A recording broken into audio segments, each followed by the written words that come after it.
नमस्कार श्रोते हो. साहित्याच्या रंगछटा या ऑनलाईन प्लॅटफॉर्मवरती मी तुम्हा सर्वांचं मनपूर्वक खूप खूप स्वागत करते. आज आपल्याकडे महाभारतातील दर्शन घडवणारा आगळा वेगळा लेख आहे. हा लेख आहे प्राध्यापक प्रशांत शिरोडे सर यांचा. आपले हे लेखक केराकोतकर माध्यमिक व उच्च माध्यमिक विद्यालय डोंबिवली येथे कार्यरत आहेत. आपल्या विद्यार्थ्यांना व तरुण वर्गाला आत्महत्येच्या पातकापासून वाचवण्यासाठी या लेखाची निर्मिती केली गेली आहे. लेखाचं नाव आहे महाभारतातील एक शापित दानवीर. लेखाला सुरुवात करण्यापूर्वी आपले लेखक तरुणांना काही संदेश देऊ इच्छितात. तो आमच्या साहित्याच्या रंगछटाच्या माध्यमातून मी तुम्हाला सांगू इच्छित आहे. लेखक म्हणत आहे, भारत आज जगात तरुणांचा देश म्हणून ओळखला जातो. एका बाजूला तेच तरुण अनेक प्रकारच्या संघर्षांना कंटाळून आत्महत्येचा मार्ग स्वीकारत जीवन नष्ट करत आहेत. एक संवेदनशील शिक्षक म्हणून या आत्महत्या मनाला वेदना देत असतात. लेखणीचे शस्त्र हातात असल्यामुळे या विषयावर व्यक्त व्हावेसे वाटले. यातूनच हा लेख प्रपंच, जगण्याचे उत्तम सूत्र सांगणारा महाभारत ग्रंथ, त्यातील स्वभावाचे विविध कंगोरे असलेले व्यक्तिमत्वांची मांदियाळी, यातील कर्ण ही व्यक्तिरेखा मला या मुलांसाठी संघर्ष किती व कसा करावा लागतो याचे उदाहरण म्हणून समोर आणावीशी वाटते. चला तर मग लेखाला सुरुवात करूया. एकदा राजा कुंतीभोज व राजा शूरसेन दोघे मित्र शिकारीला जातात. जंगलात एक वाघीण आपल्या पिलांना दूध पाजत असते. कुंतीभोज राजाने तिच्यावर बाण धरला, पण त्याच वेळेस त्याला जाणवले एक आई आपल्या पिलांना दूध पाजत आहे. त्याला स्वतःला मुलबाळ नव्हते. तो दुःखी होतो. त्याचे दुःख शूरसेनच्या लक्षात येते. शूरसेन त्याला सांगतो, माझं पहिलं अपत्य मी तुला देईल. पुढे त्याला पहिली मुलगी होते. दिलेल्या शब्दाप्रमाणे तो कुंतीभोजला ती मुलगी देतो. राजा कुंतीभोज तिचे नाव कुंती असे ठेवतो. पुढे काही वर्षांनी ऋषी दुर्वासांना एक अनुष्ठान यज्ञ करावयाचा असतो. ते त्या अनुष्ठानाच्या माध्यमातून मनुष्य व देव यांच्यातील अंतर कमी करणार होते. थोडक्यात पण वेगळ्या शब्दात मनुष्य योनी व देव योनी यातील अंतर त्यांना कमी करावयाचे होते. म्हणजेच मनुष्य योनीतूनच दैवी शक्ती निर्मिती हा या अनुष्ठानाचा हेतू होता. थोडक्यात ऋषी दुर्वासा हे प्राचीन जीवशास्त्रज्ञच होते. यासाठी ते राजा कुंतीभोजकडे गेले. त्याला त्यांनी त्यांच्या अनुष्ठानाबद्दल कल्पना दिली. ऋषी दुर्वासा हे अतिशय तापट म्हणून सर्वत्र ज्ञात होते. त्यांचा राग व त्यानंतर मिळणारा श्राप याची सर्वांनाच भीती वाटे. त्यामुळे राजा कुंतीभोजने त्यांचे स्वागत केले व त्यांच्या अनुष्ठानाला कशाची कमी पडू नये म्हणून ते आपल्या मुलीला म्हणजे कुंतीला दुर्वासा ऋषींची देखरेख ठेवायला सांगितले. कुंतीने वडिलांनी सांगितल्याप्रमाणे ऋषी दुर्वासांना त्यांच्या अनुष्ठानासाठी कोणत्याही गोष्टीची कमतरता भासणार नाही अशी सर्व देखभाल व सेवा केली. त्यामुळे दुर्वासा ऋषींचे अनुष्ठान कार्य सफल झाले. दुर्वासा ऋषी राजकुमारी कुंतीवर प्रसन्न झाले आणि जाताना त्यांनी कुंतीला काहीतरी भेट द्यावे म्हणून जे अनुष्ठान केले होते त्यातील 6 देवतांचे मंत्र त्यांनी राजकुमारी कुंतीला दिले व ते म्हणाले की तू ज्या देवतेचा मंत्र बोलशील ती देवता त्याचा अंश तुला पुत्र रूपाने देईन.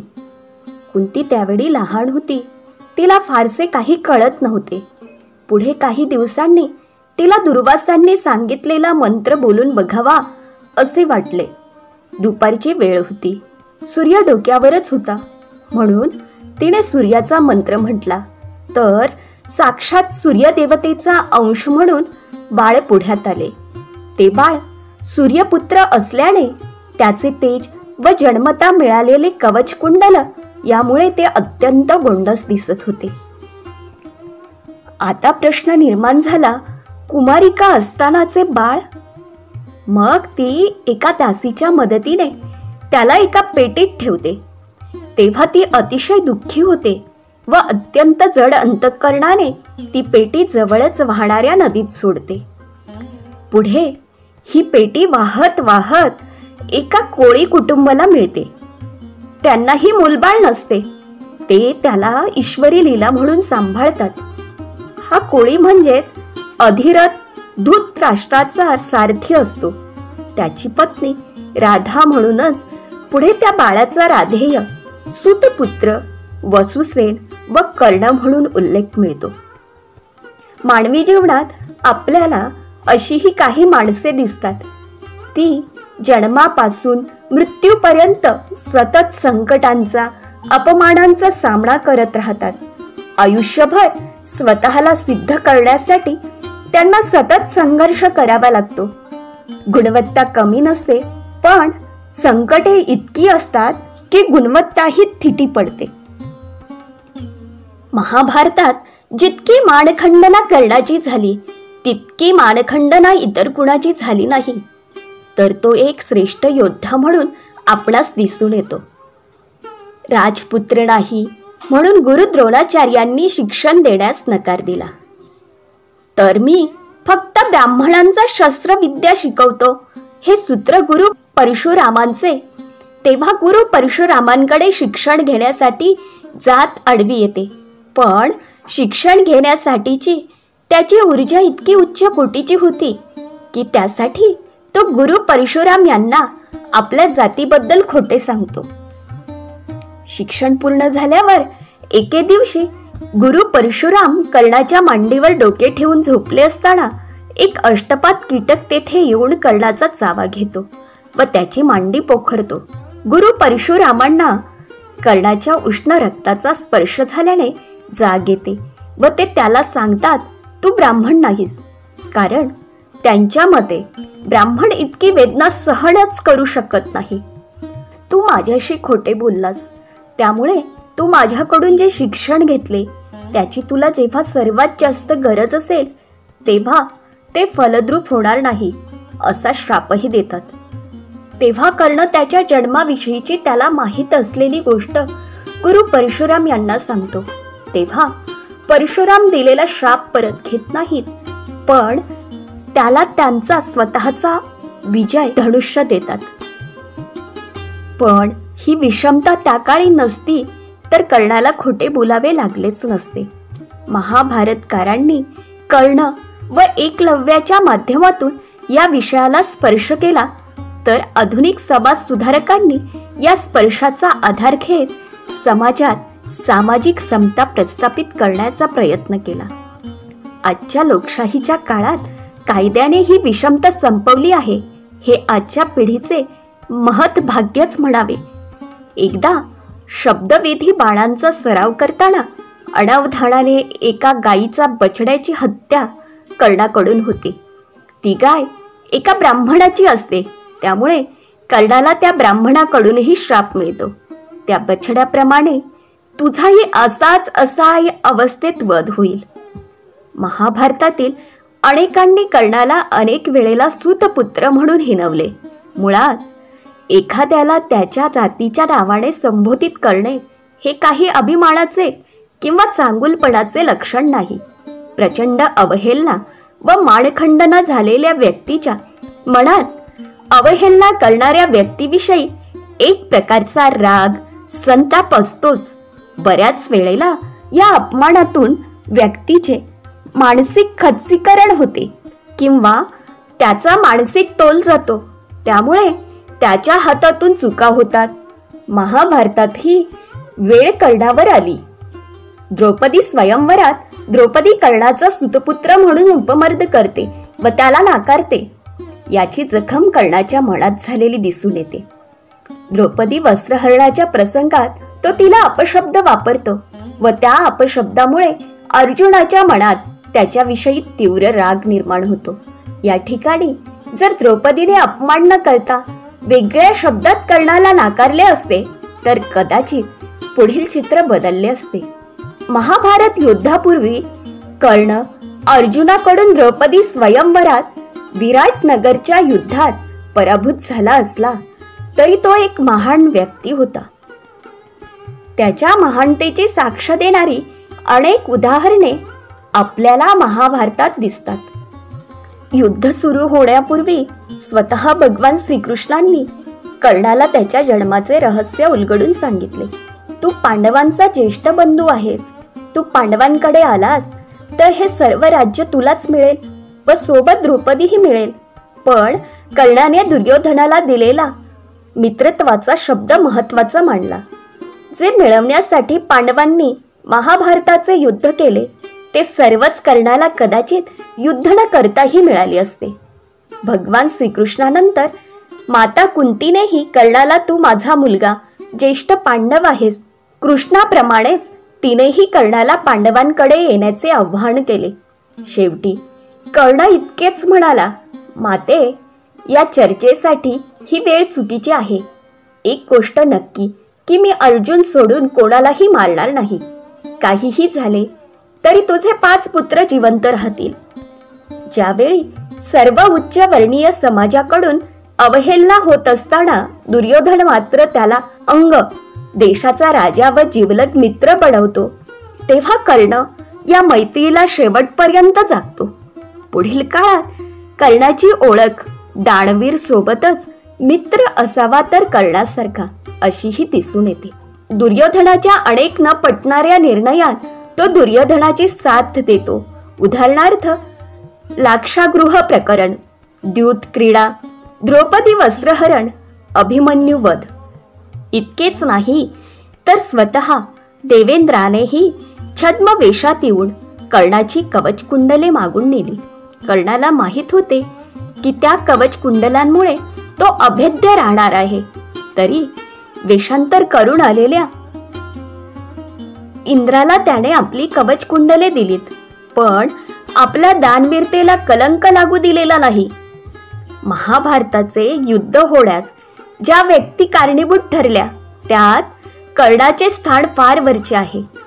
एवढे सर्व होऊनही तो अर्जुना एवढा किंवा त्यापेक्षा श्रेष्ठ ठरतो, कारण अर्जुनाला त्याचा वध करण्यासाठी तो निशस्त्र होण्याची वाट बघावी लागते. जेव्हा कर्ण अर्जुनाला सांगतो की मी निशस्त्र आहे, निशस्त्र व्यक्तीवर शस्त्र चालवणे हे धर्माविरुद्ध आहे, तेव्हा भगवान कृष्ण कर्णाला सांगतात, तू नियमितपणे अधर्माची पाठराखण केली. द्रौपदी वस्त्रहरणात, लाक्षागृह प्रकरणात आणि अभिमन्यू वधाच्या वेळी तुझा धर्म कुठे गेला होता? भगवान श्रीकृष्ण अर्जुनाला त्याच्यावर दिव्यास्त्र वापरावयास सांगतात, कारण शस्त्र हातात असताना कर्णाचा वध शक्य नाही. हे भगवान श्रीकृष्णांना माहीत होते. कर्णाच्या वधानंतर भगवान श्रीकृष्ण सुद्धा कर्णाच्या शौर्याचे कौतुक करतात. कर्ण महादानी होता हे सर्वश्रुत आहे, पण तो नुसता दाणी नव्हता तर उत्तम शासक होता. तो रोज सकाळी गंगेवर स्नान करून झाल्यावर सूर्यदेवतेला जल अर्पण करताना तो आवाहन करायचा, आज कोणी याचक म्हणून आले आहे का?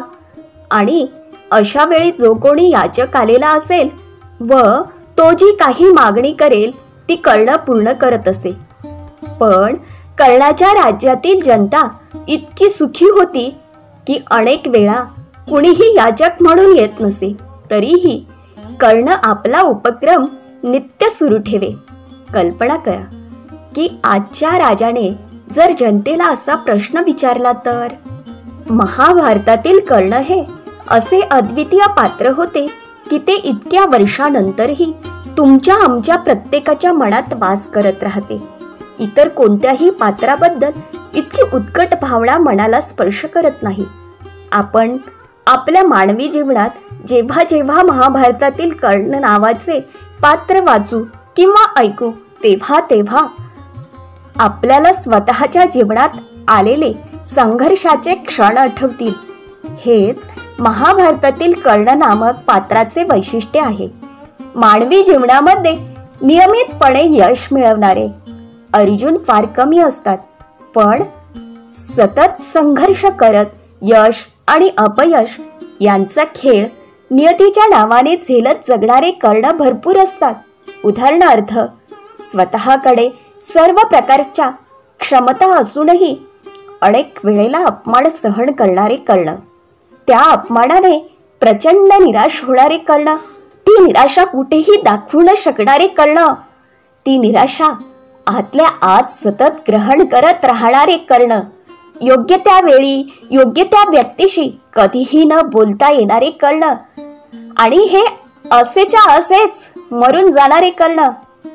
महाभारतात युद्धातील कर्ण पर्वात मला भगवान श्रीकृष्णांसारखा एक उत्तम सारथी मिळावा यासाठी कर्णाने सारथी म्हणून राजा शल्याची निवड केली असते.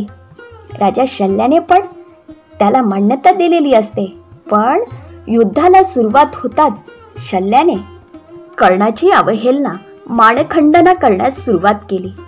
आपल्याला 21व्या शतकात जीवन जगताना अनेक समस्यांना सामोरे जायचे असते. त्या प्रत्येक समस्येतून मार्ग काढायचा असतो. तो मार्ग काढण्यासाठी आपल्याला महाभारत युद्धातील कर्ण पर्वात सतत कर्णाची उपेक्षा, अवहेलना करणाऱ्या शल्याची, नाहीतर कर्माचा सिद्धांत सांगत समस्येतून बाहेर काढणाऱ्या भगवान श्रीकृष्णांची मदत घ्यावीच लागेल. प्रत्येकाने एखादी समस्या निर्माण झाली तर ती आयुष्यभर सोबत घेऊन फिरण्यापेक्षा त्या समस्येतून बाहेर काढणारा भगवान श्रीकृष्ण शोधून कदाचित त्यांच्या सहाय्याने त्या समस्येवर मात करता येते का ते पाहणे आवश्यक आहे. लेखक म्हणत आहेत, माझ्यासारख्या शिक्षकाला नेहमीच हा प्रश्न पडतो की कर्णाला माहीत होते की आपण कवच कुंडलधारी आहोत, म्हणजे आपण इतरांपेक्षा कोणीतरी वेगळे आहोत. आजूबाजूला घडत गेलेल्या घटनांचा तो स्वतः बळी का पडत गेला. त्याला स्वतःला फार आधी समजले होते की दुर्योधन अधर्माने वागत आहे व कृष्णलीलाही त्याला माहीत होत्या. मग प्रश्न हाच उरतो की तो स्वतःचे सत्य जाणून घेण्यासाठी आधीच भगवान श्रीकृष्णांकडे गेला असता तर पुढचे अनेक अनर्थ टळले असते. थोडक्यात महाभारतकार महर्षी व्यासांच्या लीलाही अगाध आहेत. प्रचंड बुद्धिमत्ता, जन्मतः मिळालेले कवचकुंडले, राजप्रासाद हे सगळे असूनही संपूर्ण महाभारतात अनेकांनी त्यांचा अपमान केला. परंतु कुठेही या अवहेलनेतून त्याने आत्महत्या केली नाही. तो शेवटपर्यंत संघर्ष करीत राहिला. संघर्ष हेच जीवनाचे दुसरे नाव आहे. आजही अनेक लेखकांना, दिग्दर्शकांना, चित्रकर्मींना कर्णाची व्यक्तिरेखा आव्हान देत असते. म्हणूनच महारथी कर्ण, कौंतेय, राधेय, मृत्युंजय, रश्मीरथी यासारख्या कलाकृतींचा जन्म होतो. एक शिक्षक म्हणून मी माझ्या देशाच्या भविष्यासाठी ही व्यक्तिरेखा अक्षरांकित केली आहे. ही व्यक्तिरेखा पुढील अनेक पिढ्यांना अशी संघर्षरत राहून जीवन जगण्याची प्रेरणा देत राहील. महारथी कर्णाच्या जीवनाविषयी काही प्रासंगिक लेखन मी माझ्या अल्पबुद्धीप्रमाणे मांडण्याचा प्रयत्न केला आहे. तुम्ही माझे भले बुरे विचार काळजीपूर्वक ऐकले याबद्दल मी आपला ऋणी आहे. माझ्या लिखाणातली न्यूनाधिक्य पुरते सरते करून द्यावे व कमी अधिक तीव्र रचनेबद्दल माफ करावे अशी आपणास विनंती आहे. खरे तर सगळ्यांकडून सगळे काही घेऊनच हे मी माझे म्हणून लिहितो, याबद्दलही मला क्षमा करावी. धन्यवाद मित्रांनो. हा लेख आवडला असल्यास चॅनल नक्की लाईक करा, शेअर करा, सबस्क्राईब करा आणि कमेंट करायला विसरू नका.